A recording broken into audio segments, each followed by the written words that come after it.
Alright,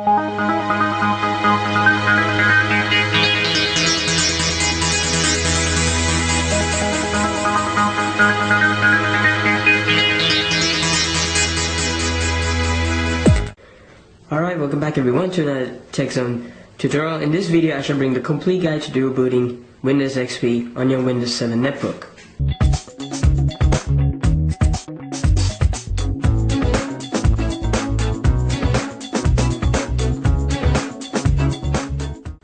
Things you will need: a 1GB USB. In this case I shall use an Immersion 8GB USB. The netbook, of course. In this case I shall use a Samsung N150. You'll also need 10GB of hard drive space. Note, here's an important fact. Make sure that there are Windows XP compatible drivers for your netbook, otherwise it's just going to be hopeless. If you want to know if the netbook is compatible with Windows XP as well, check over to the official website and check. In this case, they have Windows XP drivers available for my netbook. A backed up copy of Windows XP, and finally a program called WinSetup from USB in order to copy the Windows XP files into your USB. Step 1. Make a backup of your CD. Make sure that you have a copy of Windows XP. Like you can see, I have Windows XP Professional Service Pack 3. You're going to copy all of the files from the ISO and you're going to store it in a folder. So basically your Windows setup is going to be inside a folder. Step 2. Partitioning. Partitioning your hard disk is also important. What do you expect? Where are you going to install Windows XP? In order to do that, right click on My Computer and click on Manage. The computer management should load up any minute.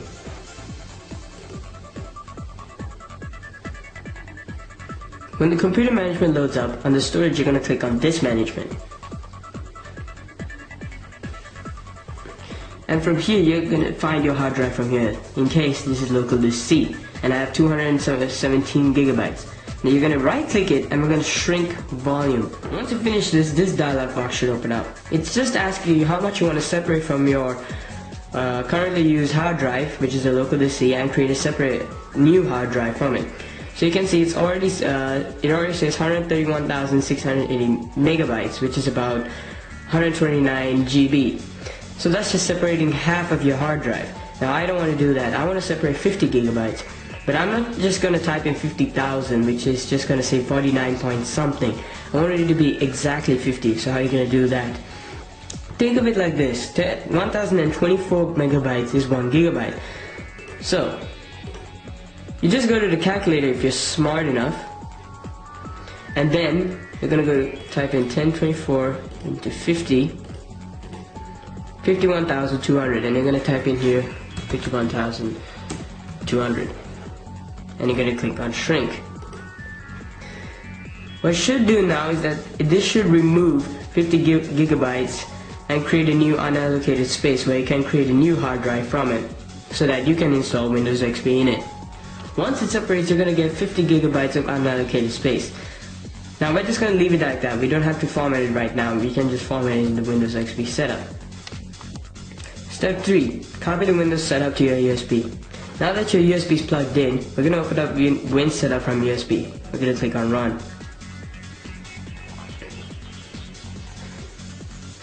Once this loads up, you will get something like this. Now it says using NTFS improves a lot performance. I'll explain that in a bit.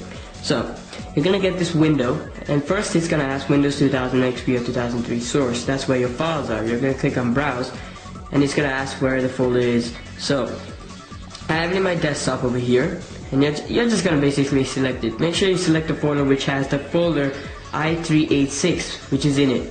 So select that folder, not i386, the folder where all the Windows setup is, which is right there. And then USB disk selection, which you can see I've already selected it. Now you will need to format your USB disk. So in order to do that, there's this button here called RM Prep USB. So let's click that. And file system, NTFS.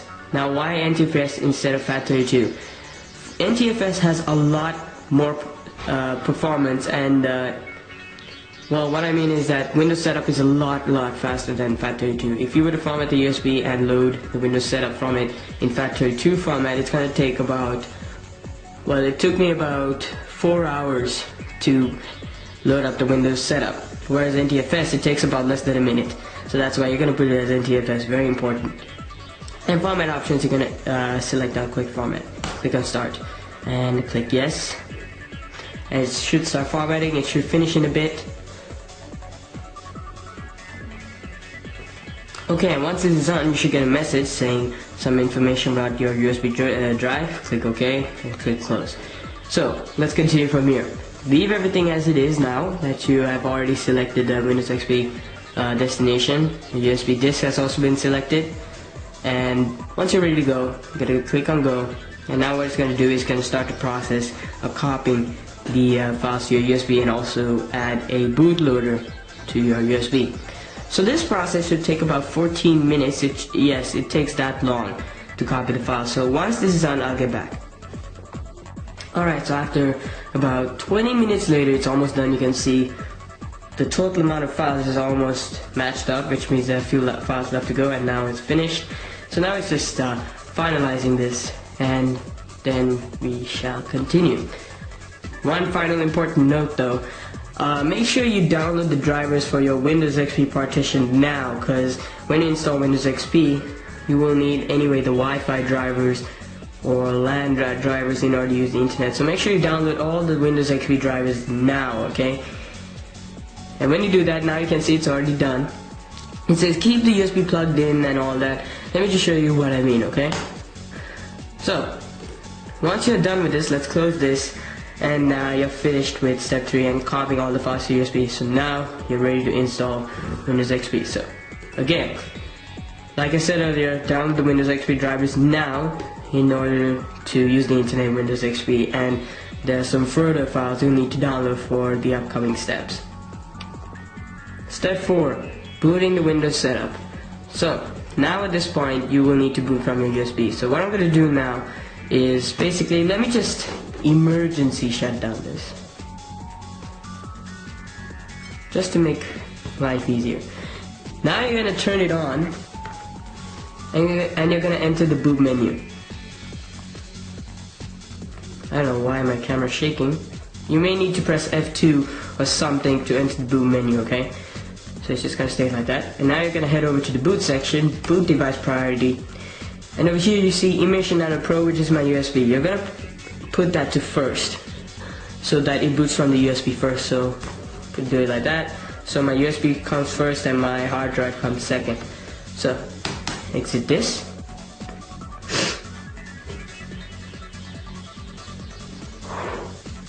And now this is just going to boot up as normal. And just wait a bit. And now this comes up. You're going to press that. And the first part of Windows XP Professional Setup.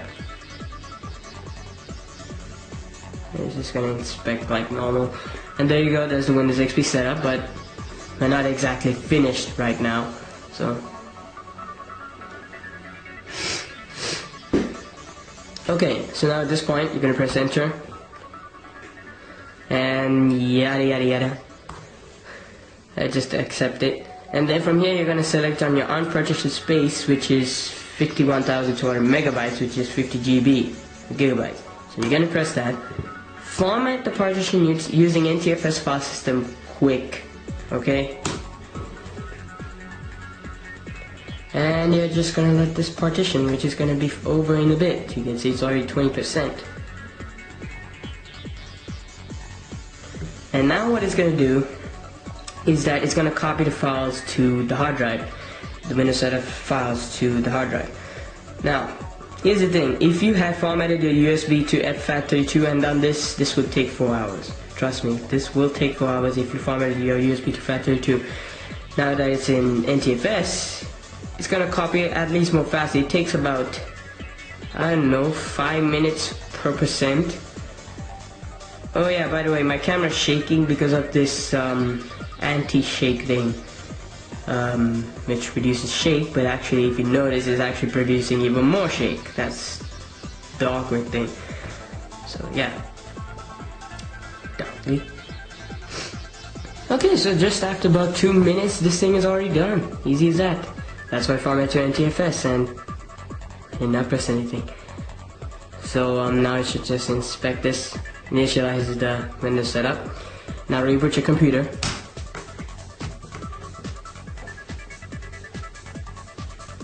At this point, you're gonna change it back to the hard drive. So let's press that, boot, and let's put this on first. Now we have a bigger problem next up. So where's Windows 7? It's gone. No, it's not gone. It's just erased, and you can see. Okay, here's the thing I have to explain right now. You saw 3 Windows XP entries, right? Well, because I have installed Windows XP 3 times on this netbook, so that's why it's showing 3 entries. But usually the last one is the real Windows XP one, but it doesn't show Windows 7. Now we're gonna fix that later on. Okay, so don't worry about this.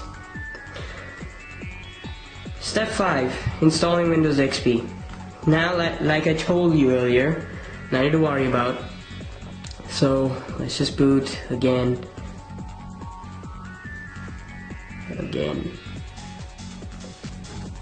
There we go there. There we go, there's your Windows XP boot. That the Windows XP setup has loaded up, and now you can see it's peacefully installed. Okay, so you can see it says about 39 minutes for installation, but actually it's not going to be 39 minutes, it's going to be about 15 minutes, let's say. So while it's installing, you will get this information of the brand new features Windows XP has to offer, and like new look and internet and multimedia and all that. So just go through it to have a piece of history, and then once this is done, I'll show you what to do. By the way, you're gonna go through some information filling, such as you'll need to fill up the date, you will need to enter the serial key, you will need to enter some information, your password, everything. So you will need to basically type some of your information in here during the installation. So keep in mind of that, and also you can check out the bar to see what is installed right now. So just making a point. Okay, so now we just finished, and it's just restarting right now. So like I said, boot from there again. Don't worry, we'll get back the Windows 7 bootloader to add the 2 entries, Windows 7 and Windows XP. Don't worry about it, we'll fix that. Sorry about that, the vacuum cleaner is, making a lot of noise, so had to close the door. But just ignore that. And even my wireless mouse is working already. So that's a good thing. So it should say to improve the appearance and blah blah blah. Just click OK. It should just increase the resolution. Just click OK on that. And any minute now it should load up the welcome screen. And then we have a couple of more steps to do. So you still need your USB anyway. So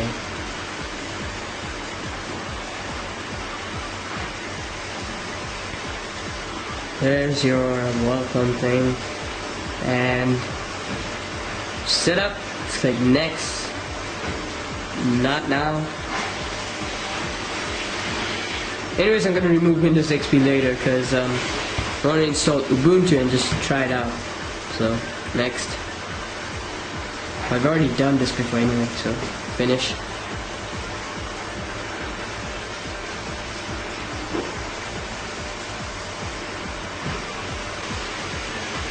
Should load up the start menu as usual. There we go. So now you have successfully installed Windows XP. All you have to do now at this stage is install the drivers and everything you want. And then what you're going to do is this step. Step 6. Restore the Windows 7 bootloader. So now at this point, you need to restore the Windows 7 bootloader. In order to do that, you will need to download the Windows 7 recovery disk from the link in the description provided by EasyBCD. It's not illegal, don't worry. It's just basically the Windows 7 setup without anything in it. The main purpose is to just recover any startup options or anything like that. So Windows is not actually in it. It's about 100 MB only, so just download it. And you can see right here, add the files into a folder right here. And again, load up WinSetup from USB. We're going to use the USB again to boot that up as well. WinSetup from USB. And we're just going to leave Windows 2000 XP source because we're already done. And instead, on format USB disk, we're going to format this again to NTFS. So let's just format it. Okay, once this is done, You're gonna click on OK, close. And instead you may you may also add, there is the Windows 7 Vista 7 Setup Recovery ISO. You're gonna enable the checkbox and browse for that folder. So it's in the desktop, so just click that folder, which has everything in it. And USB disk selection, and just leave everything else and click go. You should do the same thing as like you did for the Windows XP thing, except it should take a much shorter time since they're less fast to copy. And once it's done, I'll show you the next step. Okay, once it should finish, you can click on agree, done. And now step 7, recovering the bootloader. So all you need to do now is restart the computer like normal, and you're gonna boot from the USB again. I'm gonna boot. I'm gonna set the USB first again.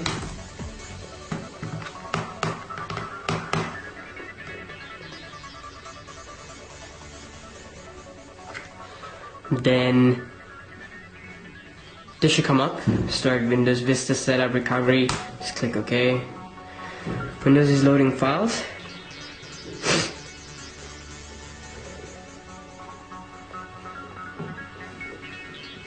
Now it's gonna stop in the middle of the way. I know, every time I go to Windows XP it restarts and go, and when I go back to Windows 7 it restarts and I have to do it again, so it's gonna happen again anyway. So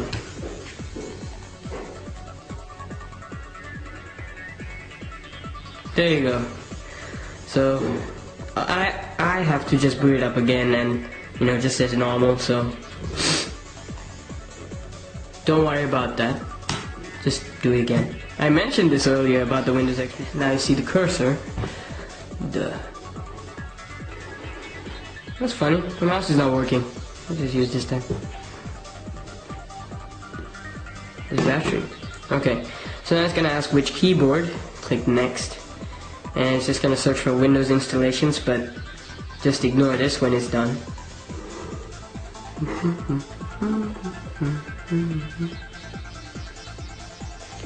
It's gonna give a message that something is wrong with your Windows 7 drive. It will fix it for you, but don't restart the computer because there's some command line functions we have to do right now. Don't worry, it's easy. So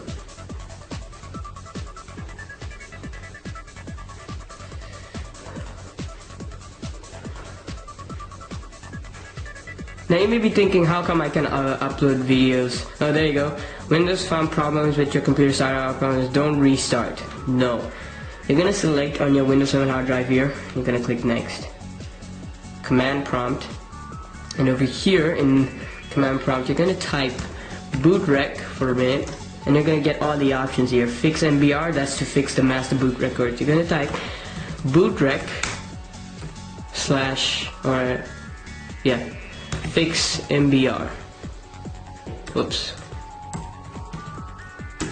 The operation completed successfully. Next up, fix boot. So bootrec /fix boot. Operation completed successfully. And then bootrec rebuild BSD. You should finish by now, but I'm just going to do this. Rebuild BCD. This may take a while, means not even a minute, so don't worry about it. It should finish in a few seconds. There we go. Don't worry about this. And bootrec /scanOS.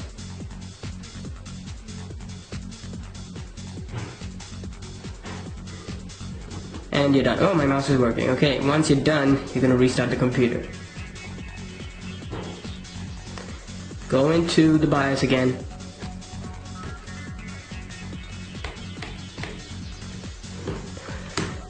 This is a lot to do. How did my hard drive get over there? Okay, anyways, go back to your regular hard drive.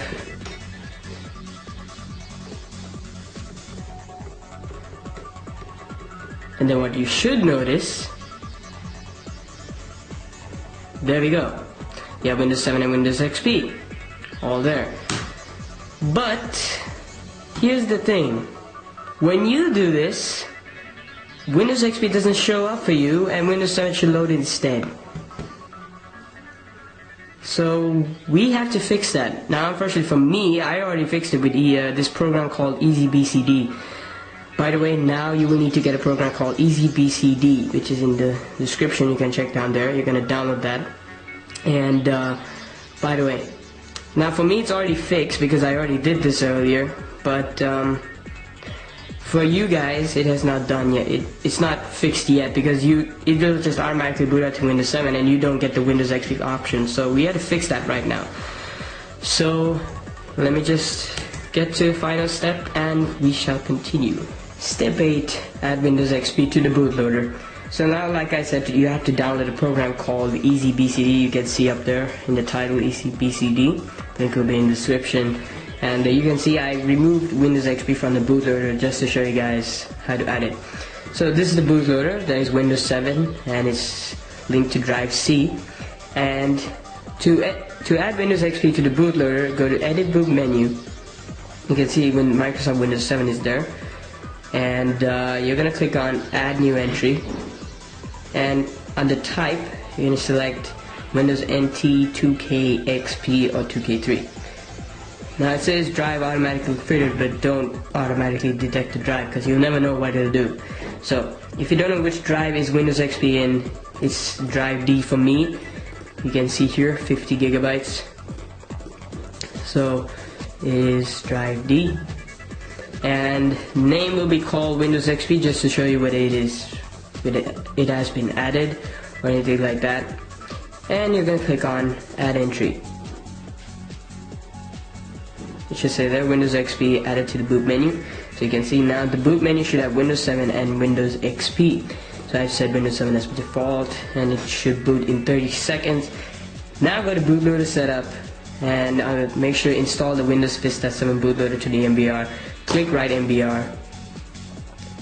One more time. Then edit boot menu, click Save Settings. I forgot to do that. Click Save Settings as well. Yeah, it's still saving.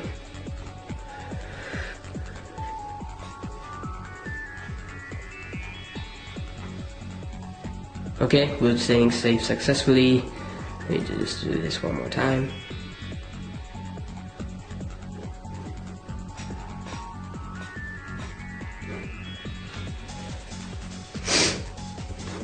Okay, and once you are done, how do you know if it works? Let's restart the computer. So let me just turn it on right now. Now let's check.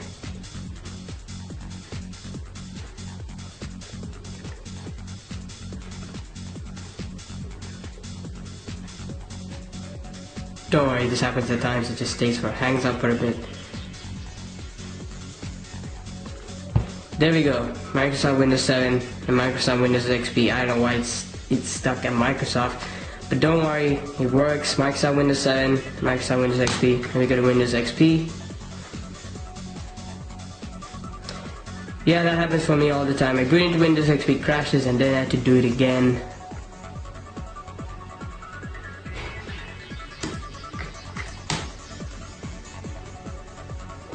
There we go, it boots up. So that's about it. Hope you enjoyed the video. If you did, why subscribe for more. So let's check if it logs in properly. So that's about it. Hope you enjoyed the video. If you did, why subscribe for more. Stay subscribed to for my next video, how to install or dual boot Ubuntu Netbook edition on your Windows 7 Netbook, and how to restore the bootloader as well. So stay subscribed for that, and that's about it. So thanks for watching, and have a great day.